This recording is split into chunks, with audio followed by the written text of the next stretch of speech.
Across the Park podcast is proud to be sponsored by Globe Gas and Heating. For the best kitchen and bathroom renovations, boiler servicing and repair, and central and underfloor heating in the Northwest, head over to globecentralheating.com and quote Across the Park for a free quote.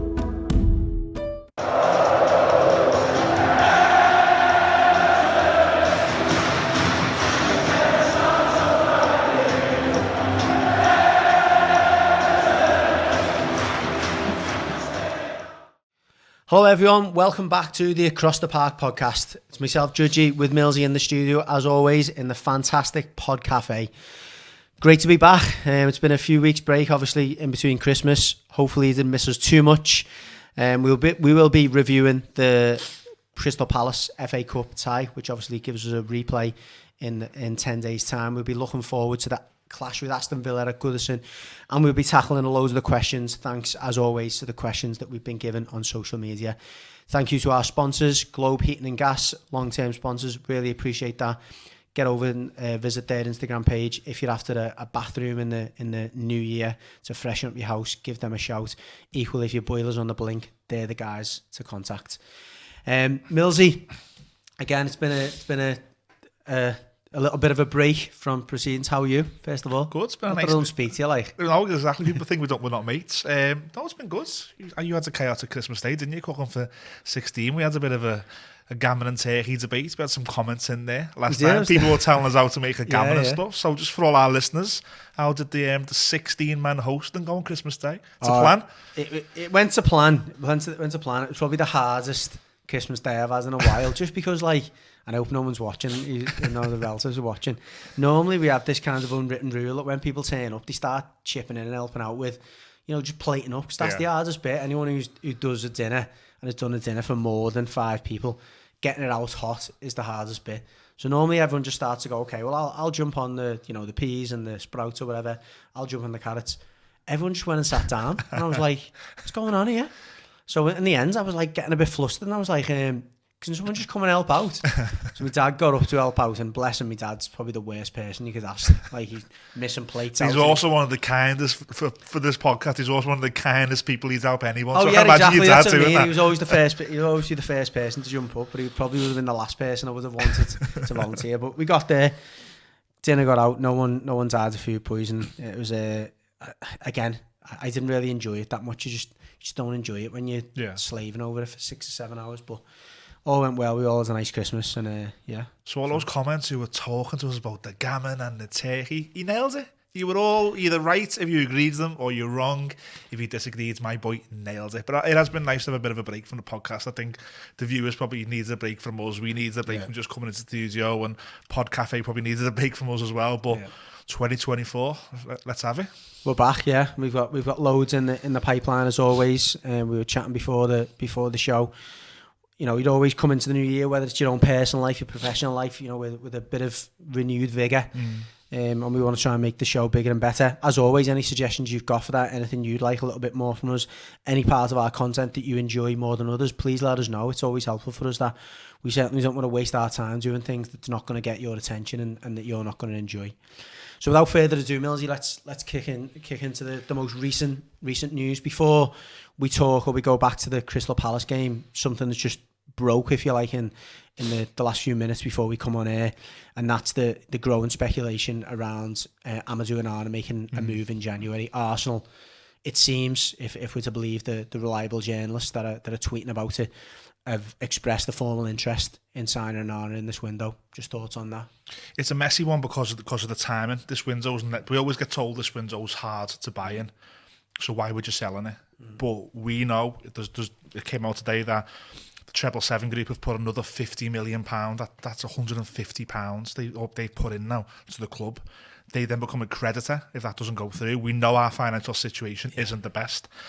I don't see us resisting a big bid. No, it's whether that comes in. I'd personally, he's someone that the ceiling's high, and he's someone that gets a little bit of stick because maybe, arguably, right player, wrong time at times. He gives us things that maybe we don't actually need, and doesn't give us things that we maybe need. We need maybe an uglier player in there who doesn't want to showboat, doesn't want the glory. Maybe that's where we are as a club. Probably not nice to hear. People, be saying that. People might disagree, but I don't think if we can get a good deal, it would be a bad thing, to be honest. And that's me taking the emotion out of it. And I'd love Everton to be the biggest club in the world and have the best players. I mean, there's got to be realism about it. I think that player is eventually going to leave Everton, whether it's now or summer. I don't know. I couldn't agree with you more. I mean, you only have to look at, if you like, the model that Brighton have introduced now, and I'm not going to go into that in mega detail. Just saying that comment, everyone will understand what I mean. They're not, they're doing okay. They're doing well on the pitch. They're doing well off the pitch, but they've done so on that basis of bringing players in that they kind of give them a platform, get a bit of juice out of them, and then they move them on for bigger money. At sometimes double the fee, if not higher than that. Yeah. If we can get some of the figures touted of around 60, 70 million for Amadou Onana, that is a significantly better business model than what we've had. We've struggled, haven't we, with players? Look, the list is endless of who Koeman and Silva and whoever bought, and they all left on freeze. Tosin and Walcott under Allardyce, Klassen, Schneiderlin, Sand. All these players left for little or no money. So the model had to change, and here we are in the model with a bright young prospect who does shine at times, and a bigger club or a bigger team. I hate to say bigger club, a bigger team of seemingly eyed them up. The one thing is, and I don't want to get too much in the weeds because we're not that podcast, but I believe we haven't give all the money due on him. I believe there's a 20% sell on. Just selling him doesn't mean we don't owe Lille any more money. No, but a big chunk's got to then. But that's all relative anyway, isn't it? If we still owe Lille £20 million, and they're a creditor as well. If we can wipe out that creditor, put a little bit of money in the bank, all right, whatever the 20% is, it's all relative, isn't it? It doesn't matter whether we owe. It does matter, but it doesn't from a cash flow point of view because we've released. Yeah. You're not going to be able to spend that money in the market, though. Are you? And I think that's probably the biggest question on most Evertonians' lips, isn't it? Is like, what are we going to be able to do to fill that gap? Because we certainly, absolutely can't sell him without bringing someone else in. Now, we're not under any illusions that we're going to bring someone else in who's better than him or the same level, but it needs to at least be someone, an able-bodied Premier League player who can fill that gap. I mean, a few names spring to mind. I mean, Conor Gallagher being one of them who's been touted with a move. I don't think we'd be his first choice, but it'd be someone of that ilk, wouldn't it? Someone who maybe one of the top clubs could afford to allow to go on loan. I mean, Hannibal is one of the players from United who was potentially going to be on loan to Sevilla. We've apparently asked the question, haven't we? No coincidence that they're part of the 777 family as well. So I wouldn't be surprised to see that. Look, it's not a like-for-like replacement. He's more of an attacking player, isn't he, Hannibal? But he's a presence, though. He's got that presence that Onana was having there. Okay. I'd say he's a bit more box-to-box, to be fair. But again, I spoke to a United fan, and the United fan who I spoke to, he's a season ticket holder. My old boss, he'd love me mention him on this show now. He said he's never nailed down a position because he's always moved around. But Onana was a bit like that. He hasn't. I mean, I wouldn't say Onana, but you didn't really know whether Onana was defending. We've had that argument, haven't we? Whether is he defensive? Exactly. Is he an attacking midfielder? Is he a defensive midfielder? Which is he? I think the fact he's unproven, isn't he? So that is always going to be a question. I don't know. Look, I don't know the ins and outs of Arsenal. Emile Smith-Rowe is sitting there doing nothing. Is there a question to say give us him till May as part of this? I definitely think there's legs in asking for some kind of part exchange, as in like a loan till the end of the season. We're in a strong position to do that. Yeah. So look, we'll see how that unfolds, but I think they're definitely considerations. Look, the fee is the first thing. We do need to get a fee that's worthwhile. I'm sure that's the priority for Thelwell and his team anyway. But equally, getting someone in to fill that gap in some way, shape or form is important because we're still in a penniless position. There's no two ways about that. Does your gut say he's going? Now, these rumours that come out and you'd always know if it's like a team talk, it would not credible. If they tweet like Everton after someone, it's pie in the sky. A number of credible journalists have now said that there's significant interest. In your gut, does he go this window? I think so, yeah. I think this early, for him to be linked so strongly this early in the window, coinciding with Arsenal having a dip in form and needing a little bit of an impact, it wouldn't surprise me. I say it wouldn't surprise me. It would surprise me if we kept him now at this stage. I think it's just a matter of getting the deal right and getting it, for me, getting it done as early as possible. Give ourselves you don't want this time. to drag. You don't want him playing on Sunday in a big game against Villa and he's looking in the stand to see if the Arsenal scouts there. You don't want that to roll on. I've seen that before with him, not necessarily thinking maybe towards the end of the summer window, you could see he was half thinking, I don't really want to go that extra yard here because I think I might be moving. I think he is, like, you know, he's a young player anyway. I think he's quite easily influenced, Amadou Onana. You've seen it in the stadium, on the pitch. Yeah. He's always kind of looking for some of their influence, isn't he? So it would definitely not be someone that I'd want to be having that distraction hanging over him. And Dyche will be very aware of that, I'm sure, anyway. Yeah, true. And our winter break has gone up in smoke now because we've got an FA Cup replay, so we need that sort of, don't we? Yeah, definitely. Going back to the reason why that winter break has gone up in smoke, it was the draw at Crystal Palace. Thoughts on the performance there, the result? I thought we were back at it. I thought that the performance dipped against Wolves. The whole Christmas period, I thought we haven't really covered it. But summarised very, very quickly, because we did do the instant match after the City game. I thought the City game was a little bit of every year for me, it's a little bit of a free hit because they're so good and you've just got to really try and land a few punches. And I thought we did at times. Tottenham, I thought we were brilliant. But then Wolves, it just completely dipped. I didn't recognise that performance. Yeah. I think the manager pointed to a lot of fatigue. And a lot of mitigating factors. I thought he was quite clever in what he said. He said, well, let's not have the winter break, but let's put some December fixtures into that and spread it. And I do think I agree with him. I thought the Wolves' performance was a lot of mitigation in there. The one worry for me, and me and you spoke, was, does that now become the norm? Was our good form the exception? But no, I thought we were back against Palace. I thought the energy levels were back. I thought Jack Harrison's central role made a difference. I was pleased to see Danjuma playing with such freedom, because I thought the kind of guy he is he going to come on and sulk? Because he's linked away and he's not played. I thought he looked really sharp. Maybe food for thought for the manager, if we keep Danjuma, that we can now use him to get Everton up the pitch quicker. I thought it was a good performance. It's just, we just seem to be lacking someone to put the ball in the net. It showed that Tottenham, the amount of chances we had, it was like, every time we went forward, Tottenham were rocking. And if you'd had a Lukaku or a Yakubu or, you know, someone in there who knows what they're really doing, someone like Calvert-Lewin seems to be going through a crisis of confidence at the minute. And I just think if we'd have had someone in there, that's the one thing over the Christmas period I've really looked at and thought, wow, that's sticking out to me, that we actually need someone in there to finish these moves off. Because we'd have been in the FA Cup fourth round, higher up the table. And I don't want that to come back and hurt us. Yeah, I agree. I think you'd have to say he was a little bit unlucky at Tottenham. You know, he took his goal well at Tottenham. He was offside. Yeah, true. Not offside, it was a foul, wasn't it, from Andre Gomez. So he's a little bit unlucky there. But I agree, he's looked... I wouldn't call it crisis confidence. I don't think he's that type of player, but I just think he may be overthinking a little bit at the moment. And it's playing on his mind. Look, no striker is not thinking about the fact they haven't scored for a period of time. No, it's on the mind without doubt. And I think he's just maybe taking a few too many touches. Dominic Calvert-Lewin is best when we've seen him at his best. He takes it, it's first time, it's one touch bang.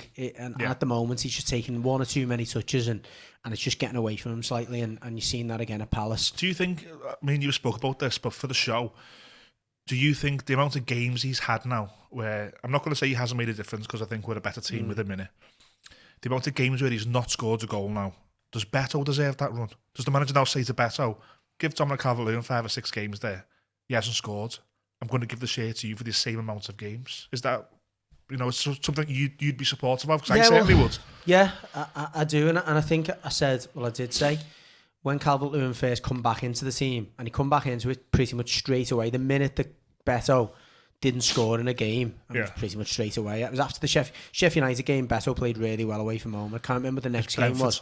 Brentford, yeah. Lewin came on and scored. Yeah, played 60 minutes, Lewin come on and scored, and that was it. The shirt was his after that. And I think that dented Beto's confidence more than it impacted Calvert-Lewin positively. I agree with you. I think Beto needs to know, and it's unfortunate in a way. Look, it's unfortunate on a number of levels that Calvert-Lewin's now going to be banned. It doesn't look like that ban's going to be overturned, which is ridiculous. But the fact that Beto's only coming in because Calvert-Lewin's been banned is a bit of a stink of a Dyche, because I think he would have liked to have said, look, here's your chance now. I have 4 or 5 games in the team. Show me why you should keep that shirt. I'm picking you ahead of Dominic. Yeah, he's now getting picked because Calvert-Lewin's banned. Now, it depends. We don't know enough about the mentality of Beto, but what I've seen so far is he seems to want to be the main man, and that's where he flourishes. I don't think he's quite going to see himself as the main man, having come in for Calvert-Lewin being suspended. However, I agree with you. I think if he gets a goal, on Sunday against Villa, and he gets a goal maybe in the replay, it would be great to see him have a good run in the team then, and Calvert-Lewin then having to come on for the last half an hour. I still think that could work, absolutely, and I think Beto gives us something different, and he's shown that against Palace. You know, even when he come on with us being 10 man down, he looks a handful, doesn't he? Yeah. So I really do hope he takes the ball by the horns. We need him to. We absolutely need him to. Back to your point before, there's not enough players in that final third that are taking the chances at the moment. Without Decore, we've struggled. We are. And Decore, I'd like to think, unless there's a setback, he should be back for the weekend. He put something on his Instagram this morning. Back with the boys. Yeah. So hopefully he's back, and you're right, his goals and his influence in that final third has been hugely missed. But yeah, I mean, I agree with your points on the Palace game. I think it's a game we would have liked to have won, given that we had large periods. I think we pretty much controlled the game. Yeah. They didn't really have a great deal of that match, which was pleasing to see. I think it was a big boost that Elise wasn't playing, because I wasn't looking forward to Eze and Elise. I think Eze was good enough on they his looked own. a poor team, Palace, and that's the second time I've seen them. Yeah. Sometimes you see teams on the odd weekends and you don't really, it's unfair to make a perception of them, but I've seen them twice now. They don't look good. They look like someone who could possibly be pulled a little bit into I think of Elise, I don't know how long Elise is out for, but I got the impression that he was out for maybe another 4 to 6 weeks. Without him and Eze in the team, they are a poor team. When they got one, they look okay.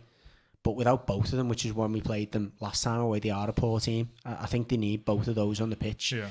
And I think even the commentator in our game was summed it up well. He said, look, this Palace team are very average, if you like, but then they've got a splash of quality with Elise and Eze. Yeah. And they normally get away with it with those two. And obviously had Zaha last year, didn't he? But take Zaha away, take Elise away, they are distinctly average. And I think there's someone that maybe not us, maybe a team above us, like a Forest or a Bournemouth, can pull in and just make it a bit nervous. Brentford will be looking at them thinking we want to reel them in with us, because they're obviously in a similar position, aren't they? They've got Tony back now, haven't they, as well? Yeah. Makes a big difference. Possibly. Depends on how that one pans out. I really hope someone signs him, because I think with him they're a much better team. Yeah. Anyway, looking forward to the weekends. We've got the replay coming after that. We may touch upon that, but looking at the weekend first and foremost, Aston Villa doesn't come much tougher, does it really, in terms of the teams outside of what we would have expected to be the top 4 or 5. Do you remind me of what Newcastle were doing last season, where they just became a bit of a juggernaut and no one wanted to play them? When you look at you're right there, you're in the boozer, you're right there 1 to 11, you compare it to a number of other 1 to 11s, possibly not the strongest on paper, but they've got such momentum. They've got a really, really good manager who's identified a style which allows them to play with freedom at times. They look like a really, really good team. Correct me if I'm wrong, weren't we one of the first teams to play them when Emery come in? No, it was about 10 games in, wasn't it? And they beat us 3-1, was it? They beat us at Goodison 2-0. I think it was February. They beat us by a couple of goals. They changed manager in December. So I remember speaking to when we were doing the preview. He's back on again this week. Yeah, he was talking about how good Emery's been and the impact he's had. And at that point, I wasn't sure. I remember saying to you, is he over-egging this? But they were impressive when they played as a Goodison last time. And he said he's seen the switch straight away between Gerrard and Emery, like the class of what the team lines up and how the team are being coached and how the team are then taking that. I think Villa, they came to Goodison last year and won. I remember it being a close game. I remember we just sort of ran out of legs and we conceded 2 in the second half. I think it's going to be a much tougher game for us. Decore should be back. If you can play Decore off a Beto for me, regardless if Lewin's band's overturns or not, I'd go with that, and I'd really try and give them a fight up there. I think if you can make it awkward for them, and you can non-stop make it awkward for them, you can win set pieces around there, and they have a difficult afternoon in their own half. I think that maybe Everton can get something, but I think if Aston Villa start well and we allow the freedom, I wouldn't like to play against Aston Villa how we played against Arsenal and City. I wouldn't treat them with that much respect. No. I'd go for them a little bit, similar to how we played Newcastle this season under the lights. We went for Newcastle and they were rocked straight away. I'd like to see us go for them. It's a game that I'm not expecting Everton to win, but I also don't think we'll lose it. I think Everton can get a draw on Sunday. I agree, and I think I'm probably putting my neck on the line a little bit here, but I think of the games that they've struggled in the season, Villa, and they've not been against the teams that do play progressive through the thirds football. It's been the teams that are a little bit more ugly. I mean, recently, Sheffield United went to Villa Park and they were unlucky not to come away with, with all 3 in the end. They got a draw, didn't they? But for large periods of that game, they really struggled, and they struggled because Sheffield United had themselves set up, but they were aggressive in the press and Villa will play out. They will play out, and that's what I'm excited about in a way. Is like we've done well against teams who play out from the back, with the exception of City. I think over the course of the game, City did wear us down, but they're exceptionally good at that. The one thing that might cause us a problem there is we're going to play Danjuma, aren't we? Because McNeil went off against Palace. Danjuma, I've just praised him. He gets Everton up the pitch quicker. He's not so much. He's not going to work hard, really impress. He runs around, but he's just not very clever with it, is he? He just kind of runs in a straight line, and McNeil's good at that kind of pushing the opposition into a certain quarter of the pitch. So yeah, that's a good point, that. But again, what Danjuma does give us, because you're going to accept that, whether you think about it from Aston Villa's perspective or you look at it from our perspective, they're probably going to be having 60-65% of the possession, if not more. Yeah. So we're going to need that pace on the break, aren't we? Yeah. And the thing with Beto and Danjuma, as opposed to McNeil and Calvert-Lewin, they are both quicker. They are both quicker. Yeah. Because just a Ghana guy's injured, and the manager said that if anyway, he gets fit, he's about to go anyway to the African Nations. Yeah. He's having treatment at Finch Farm. Even when he's fit, he goes anyway. So the team sort of figures itself out, doesn't it? It's the only doubt would be really the right back spot. Would you? Yeah. Does he keep Seamus Coleman? I think is Ashley Young going to be fit? I think Coleman stays in. Okay. On the basis of his performance at Palace, he didn't. We don't know. We don't know how leggy he gets now after the games. We can speculate that he's obviously not in a position now to play 2 games in a week anymore. But this probably comes with a long enough break for him, doesn't it? We were the area of the FA Cup games. He's had the best part of it. Maybe the Palace game, he then brings Patterson or Young back in. I'd say so. I think the replay would be the time to make the change again. Yeah. But I would definitely say I thought Coleman was good against Palace. You look back at him. Did you see the video of him watching the VAR over the left shoulder? And he's like, all three of them. We haven't spoke about that. It was McNeil and Tarkowski. It was atrocious, wasn't it? I know people are going to be bored of everyone's talking about this, but just to give our 2 cents worth, because we've been asked loads of socials, I know you're going to get to them, and we haven't included it because we were going to come to it naturally. But when you've got 3 players laughing, and when you've got, who's Anderson, this centre half Anderson, is it? Yeah. And he's saying it's not a red, he's not a red. And then you've got Will Hughes, he's saying to Lewin, we studs up, like the opposition. Didn't even see it, yeah. There's a Palace fan vlogger, and that went on Twitter as well, and he's in the stand going like, what? He's looking at the screen going like, why has he been sent off? When it's that bad, well, we've got to talk about it. There's someone now who's sitting in an office or an air-conditioned studio or whatever, looking for reasons that he or she can referee this game. Yeah. It's ridiculous. Well, I've said to any of the people I speak to who I've either played football with or I've played football, if you roll the ball in front of a person to go and chase it, and they've got to kind of stop it before it gets to a certain point, 9 times out of 10, if they're able to physically, will slide to try and just stop that ball and get it under control again. So you can see from the moment that he goes to ground that all he's trying to do is to get the ball under the spell. Yeah. And his foot being up there is just to try and get his balance and to get his foot round the ball. And there was no pace in his tackle. He slid in a bit like, I'm not risking myself here. That leg is almost like like you would, if you're running towards what you got like that to kind of stop you to control. He went in to not hurt no one. No, exactly. It was the opposite. It was the opposite. And then that coupled with the fact that Klein's running towards him, he's actually sprinting, and he's not even going to get... Klein's not even near the ball. No. He's running to come back. He's not even running to get the ball. He's running to chase back. And Lewin just, catches him inadvertently. And then goes to the screen, and you see the still, and you see the slow motion, and he rewinds it back, and the slow motion comes again. You could watch our wedding videos, and at one point in the slow motion on a still, it looked like we're hitting our wife. You can make anything look how you want to make it. You know on that one as well, and that's a good point you make. If the ball's in the area, right, and it's not, you're not allowed to punch someone in the face, are you?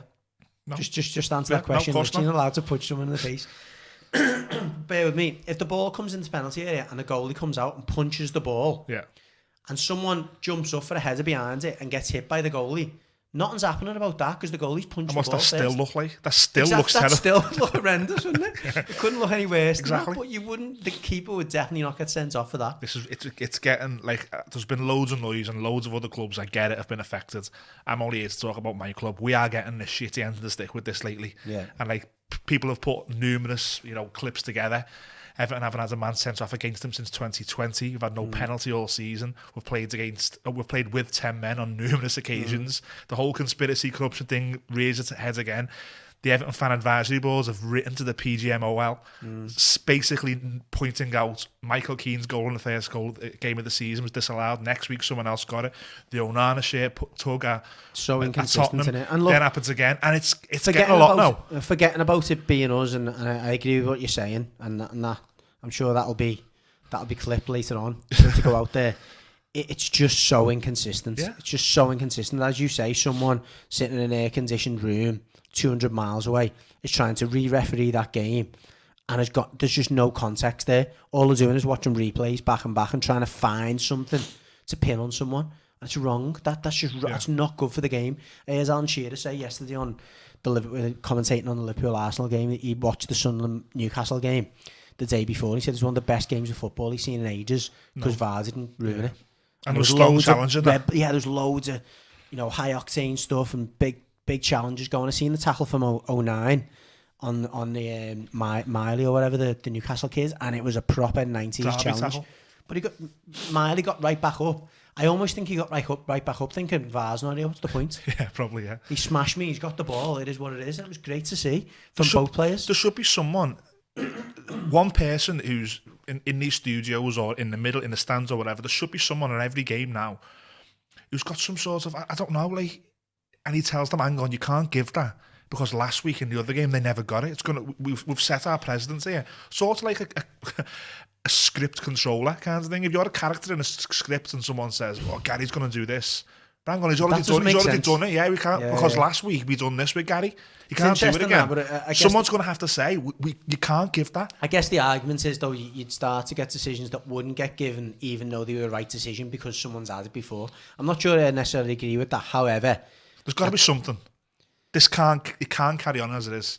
You're going to have to change it or bin it because it can't carry on. Nearly every club now is getting done. Even that lot have been done this season, and I'm fine with that. But even that lot are getting this, so something's wrong when they're getting the shit at the end of the stick at times. Yeah. No, I think if you're going to take off the Everton hat, I think the best way you can sum it up is, and you've said it yourself, is it's just so inconsistent and so out of context. Most of the decisions, there's just no real football context to the decision. It's just all about, like you say, isolating a particular frame that makes it look bad. It's just, that's not good. The Lewin one, there was no need to look at it. So we didn't go and get a penalty, or Palace didn't go and get a penalty, and they had to say, right, let's just check everything's kosher here. He went looking for something in a nothing moment of the game. A nothing moment. None of the players appealed about Klein it. didn't appeal. He just went down and said, "Oh, that's it. Yeah, I'll get back up now." Yeah, it was bizarre. I think it was one of the most bizarre ones I've seen for that reason, is that nobody on the pitch, both us or them, thought there was anything wrong with it. No. Calvert-Lewin, least of all, was like, what? Like, yeah, I touched him, but I was supposed to not touch him. I was sliding to get the ball, and he sprinted full pace past me and got caught. It was... Oh. And those tackles that you're talking about in the Sunderland-Newcastle game, there was ones that were worse than Lewin's. Craig Pawson refereed that, and he was the VAR on Thursday. He's got no consistency, him alone. No. Neil Warner came out on TalkSport, didn't he, saying Pawson's got something against Everton. And it makes you think... But and Neil Warner's got no agenda, no reason to say that, has he? But the thing with that as well, it's a different job. Yeah. It's a different job. Refereeing a game at real speed and refereeing it at slow-mo is a different job. Yeah. And he shouldn't be doing that job. And he should know. So when for whatever reason he went looking on Thursday night, there should be something in his brain that goes, well, do you know what, I'd have missed that, and it's not that bad. If he'd have caught it, if the referees have blown and he's asked for my opinion, the Pandora's box has been open, but I'm not going to pull it back for that. I'm not going to tell him. No, that's not a mistake. And that's not a mistake for him to have not seen that, is it? No. It's not an error. And Everton number 9 gets banned for 3 Premier League games. And I almost can't blame the referee either, because the referee's been told it's bad that, look at it. And he's given the exact clip that Pawson thinks is the worst one. And he's went, there you go. Are you going to tell me that's not... 2.5 minutes he looked at that for. It's hard. I've got a bit of sympathy for the referee, and people might have a go. And I have got a little bit of sympathy because, you don't know in your head you're almost thinking in your head what's being said on telly here. Are they saying that's a leg breaker? Yeah. And I'm going to turn around and say it's not. My colleague in the studio slowed it, got it to the point, and he's saying he's doing me a favour. It's a bad one. He's doing me a favour. It's like a tapping, isn't it? Yeah, give him a red card. You're going to be praised for that. So it's horrible. It creates so many unwanted and unnecessary dilemmas for the referees. And I've said it before. I think it's hard. It's a harder match. It's a harder job for the referee now, because the referee thinks, do we need to make that decision or not? Shall I just wait, see what the VAR's or the VAR haven't said nothing? I can't go back because VAR haven't. Do you know what I mean? Yeah. It's I don't know the answer to it, but it's got to change. I don't know if the captain gets a couple of challenges. So the Crystal Palace captain could have went to Klein there. Times, and I like it. He could have said to Klein, "Do you want me to challenge this?" And Klein might say, well, "He hardly touched me, I'm doing it." I like that idea. But if Klein goes, "It's a leg breaker. Look at me, and my socks ripped." The captain then says, "Okay, I like it." And you challenge. If you're successful with it, then you keep your same old challenges. But if you keep constantly challenging stuff, it's gone. Then you don't get a chance to do it again. You get 3 challenges a game or something, unless it's absolutely clear and obvious. Then the VAR can come in and go, he's got no challenges left, but his mate's broke his fucking leg over there. You're going to have to get involved. There's got to be. But look, again, as much as you're probably bored of saying it yourselves, please give us your comments. Let us know what you think on that. And again, like Millsy said, I know it's been covered to death, but we felt the need to do because it was a significant incident. And once again, it's Everton that are on the rough ends of the stick, as you say, without swearing. We got loads on the Twitter over this, so we did. But I've got a few questions anyway, Mills, that I'm gonna send your way. First one, which is interesting, we've just covered this around Doucouré. Would you have liked to have seen Onyango given a chance in Doucouré's absence? Do you think Onyango has a future? Double-edged question, but first one first. Has he got a future? Probably not, because at the age he's at now, what is he? He's 20 now, is he? And he's been on loan at Forest Green. He's been on loan. I think he went somewhere else, without sounding like a rubbish pundit, that Joey Barton's going to go after. I don't know who else it was, but he's been somewhere, and he's not came back and kicked on. He's continued to play with the under-23s, and he's continued to not feature for the first team. So I don't think he's someone who's got a future. But if you can't play them, you sell them. He's probably someone Everton will get a transfer fee for in the summer. I don't know enough about Tyler Onyango to say whether he's made a difference for Doucouré. I get why the manager's tried James Garner there, and if you watch slowly, if you watch the game slowly, at times he rotated with Onana, especially at Tottenham, who tried to play Onana up there a little bit. I get why the manager didn't want to take an established veteran out the team for Onyango. I don't know enough about him, other than I've not seen much of him, so based on that, has he got it? I don't know. My feeling is I trust the manager's judgment in terms of what's expected of the players in that system, and I don't think that Onyango really gives us what we would need in that system. I get the argument, and listen, no one would have any more time than me and you than seeing like young players come into the team completely. But I think it's a difficult one for us to answer. I haven't seen enough of him on his loan spell to suggest he's ready to be playing regularly in the Premier League, and I guess the manager's not seen enough in training or in the 23s games to suggest he was good enough to deputise for Doucouré. And the small times he has featured, I think he played some minutes this season in the Carabao Cup. I think Benitez played him at Chelsea, I think, away when he came on. And he only has a couple of minutes, I think, at Chelsea. But I think that's, from our point of view, we haven't seen enough of him, and certainly I don't think the manager's seen enough to justify him coming into that significant position. Just to comment on the red card, which we obviously just covered, this was from Chloe Finn. Disappointing Dyche's reaction to Dom's red card after the game. Other managers have in the past and will in the future be more protective of their club. Dyche seems to just shrug it off. Do you think he needs to fight more for us in the media? A bit harsh. I thought he was... I don't want to say he shrugged it off. I think he said, "I'm sick of this now." Without putting words in the Chloe. Without putting words in Chloe's mouth, I think there was 2 press conferences after the game, and I think the one with ITV probably was a bit passive. But I've also seen the clip of the mainstream media, and he's slagging VAR off, and he's slagging the camera off, and he's going, "Get that, the screen," and he's saying, "I'm a fan of it, but it's not working." And I think maybe Chloe's just seen the one. Would I like him to be like Arteta and Klopp and really grit his teeth? At times, but not all the time. You pick your moments there. I think Everton's relationship with the Premier League, and the PGMOL probably doesn't need our manager to make it any worse at the minute. you. But I like the fact that, you know, we want someone out there fighting for our club, but I think that can be done in different ways. Couple of general questions on the club, really. The first one from Peter McKay, he's talking about the stadium. Opinion on Everton confirming, we haven't covered this to be fair, so thanks for mentioning this, Peter, or Pete. Opinion on Everton confirming we won't move into Bramley-Moore until 2024, when it will be ready in this current years, in this calendar year. What do you want to see happen in the last season at Goodison in the way of closing Goodison properly? I don't think logistically you can move mid-season. Me and you would need 2 season tickets. By the way, I think from the way he's put it, I think he's satisfied with that, and he's more asking. With that said now, and I think Everton have made that decision for a number of reasons, not least a bit of fan consultation. I think the Everton see it right that Goodison has a full season, you know, to kind of that's important. But the move itself, look, me and you have got young children on waiting lists. So what happens if they then get a seat for Bramley-Moore but not for Goodison, and we move in December logistically, and then how do we go and pick our seats? What does that do to the Everton team, who, I hate to be Billy negative balls here, but if an Everton team is struggling in December to then move, everything moves, what does that do to that team? It's also a bit mad for the opposition, isn't it? Like, I'd sooner play a game at a new stadium if I was an opposition player than me playing at Goodison and being a bit more. So it could almost give an advantage to one team.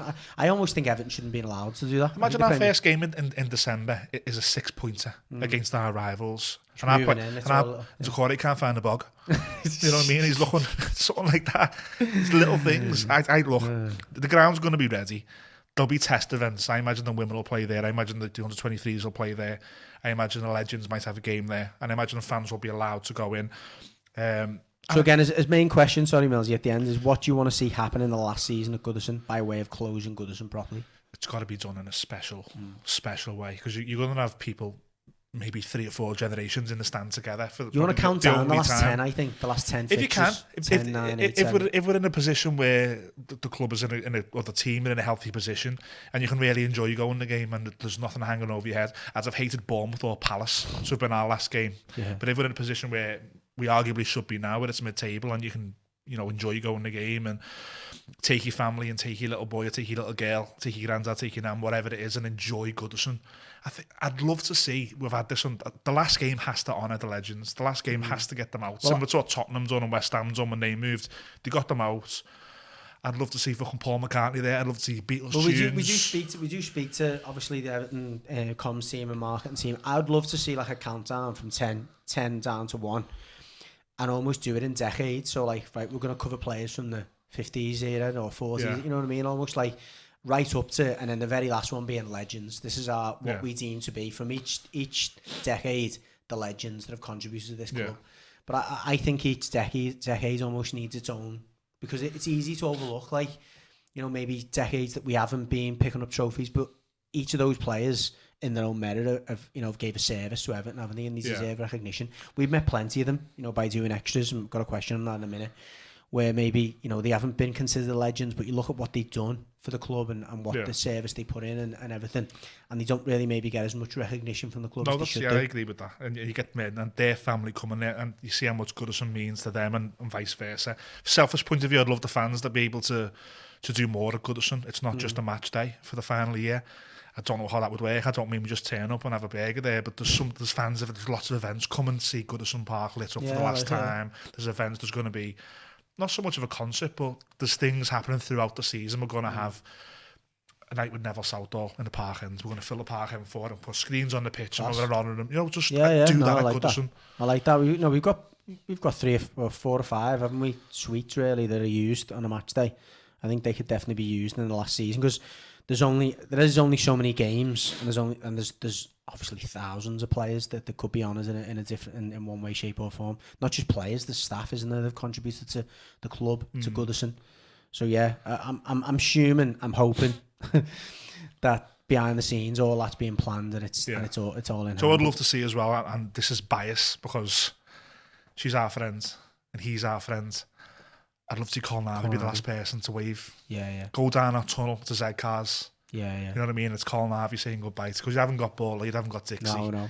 You've got Neville, you've got the 80s team, but I just think Evertonians and Colin is that. Yeah. I'd love to see that. Yeah, definitely. Love that. And just on that note, you've obviously just mentioned Colin Harvey. This is from Parker. Are you going to bring back Across the Park Extra podcast with ex-players? They're the best show. Believe me, Parker, we've never took them away. It's just we're running out of contacts now. So if you've got anyone you want to push our way, we've exhausted all our own personal contacts. We are working, as we've said, we are working closely with the club. We're hoping to announce a few in coming weeks, in dialogue with the club to try and get them out. But believe me, mate, they're the ones we enjoy the most as well. We were quite fortunate at the time that we came around, 2018. There was podcasts, but their focus wasn't interviewing guests. Wasn't it? And then we came and we had a flurry, and people got used to it, and we loved it. I think the last one that you've done Mick Lyons in the summer, which is special. So, like Judge said, it's something that we'd love to continue doing, but we have done an awful lot. I think we've done over 50. Yeah. Like Judge said, if you know anyone, if you know Stuart Barlow, give him my number. Actually, do you know Stuart Barlow? Well, there you go. Barlow's coming on next week. Just can't get hold of him anymore. I've got his old number, and he's not like. Yeah, I used to play five-a-side footy with him as well. But yeah, I could definitely get Jigsaw. There we go. I just need to get someone to get hold of him for me. One from Gav, a couple more now, but this one, we watch over in Perth every week. Could you answer a question on Tim Cahill? I already know the answer to this question, but I'll give it to you. I've only supported Everton from 2014, but I love Tim Cahill. Is he a legend at Everton to you guys? To our generation, he is. Yeah, to us. You ask Judgy's dad, who's watched players win trophies and bring trophies down Queen's Drive. I think he'd probably say he was a good player. Yeah, he won't use the word legend. Yeah. But to us, who grew up, and then he's in my top 5 players I've seen in terms of the impact he had and his affinity, the relationship he had with the fans, his commitment to the cause. He was around value for money. So our period. So Cahill was 04 to what? 12. We were 8 years. We were 19. That was 19 to 28. So that's when we were going out after the match every week, and Tim Cahill could send you into town. Yeah. With a winning bet slip and a good mood and things like that. But I think legend. I think that's a subjective word. I think for this generation, I could see why Tim Cahill is someone's favourite player. I can see why someone would still have a Tim Cahill canvas or would still watch Tim Cahill YouTube videos before they go to sleep. But I think legend's a subjective word, isn't it? Yeah, I think the last bit to you guys, he is to us, but I agree with Millsy, maybe not in folklore. But I think if you to make it generational, if you look at between, as you say, the noughties from 2000 to 2020, I'm struggling to think of a player who had as much of an impact. Post-war, Merseyside derby goals up there with Dixie. Yeah. I'm sure he's got a couple of other records. One thing you can't deny is he came in and made an impact. He's in the books for all the right reasons, and he never crapped on us. Probably times he could have moved, didn't. And the biggest thing I can say about Tim Cahill, for an Australian who came from Millwall, is I do feel he's like one of us. He does feel like one of us, and I think he feels the same, to be fair, from when I've spoke to him and heard from him. Last one, and this is a dead easy one. It is for me because I don't know the answer. Charlotte on Instagram. When will we hear about the appeal? Charlotte's one of our big listeners. We know Charlotte, so hello. I always said we'll answer the question for you.